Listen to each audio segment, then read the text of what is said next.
اللہ نے اپنے دوستوں کو مقام و مرتبہ عطا فرمایا ہے، اللہ نے اپنے دوستوں کو قرآن میں سلامیاں پیش کی ہیں، احادیث میں نبی پاک صلی اللہ علیہ وآلہ وسلم نے اللہ کے دوستوں کا مقام و مرتبہ بیان کیا ہے۔ جب 2 نمبروں نے یہ مقام و مرتبہ دیکھا کہ دنیا کے اندر بھی ان کے واہ واہ واہ ہیں، دنیا کے اندر بھی ان کے چرچے ہیں، آخرت میں بھی ان کے چرچے ہیں، ان کو ماننے والے بڑے لوگ ہوں گے، تو پھر ڈپلیکیٹ لوگ مارکیٹ کے اندر آ گئے اور انہوں نے اپنے اوپر ٹائٹل کیا لگا لیا، میں اللہ کا دوست ہوں، میں ولی ہوں۔ کتنے ایسے آپ کو وہ بھنگی چرسی نظر آئیں گے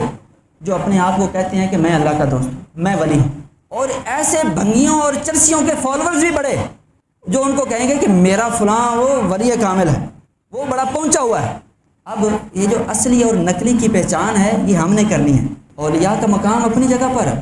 اب اصلی کون ہے اور نقلی کون ہے اللہ نے ہمیں عقل دی ہے۔ جب دنیا کی کوئی چیز آتی ہے مارکیٹ کے اندر تو اس کی اصلیت اور نقلی پن ہے، اس کو جاننے کے لیے ہمیں مارکیٹس کا وزٹ کرنا پڑتا ہے، پھر جو اس کے ماہر حضرات ہیں وہ ہمیں بتاتے ہیں کہ یار یہ چیز کھوٹی ہے اور یہ چیز اصلی ہے۔ اسی طرح جب دین کے اندر کوئی چیز ڈپلیکیٹ آتی ہے اور یا کوئی چیز اصلی آتی ہے تو اس کی پہچان کا ذریعہ قرآن اور حدیث ہمارے پاس موجود ہے۔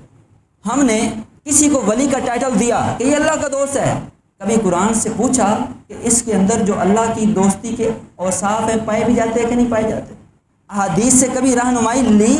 کہ جس کو میں کہہ رہا ہوں یہ ولی ہے، جس کو میں کہہ رہا ہوں کہ یہ اللہ کا دوست ہے، جس کو میں کہہ رہا ہوں کہ یہ کل بروز قیامت میری نجات کروائے گا، کیا یہ خود اپنی نجات کروانے کے بھی قابل ہے کہ نہیں ہے؟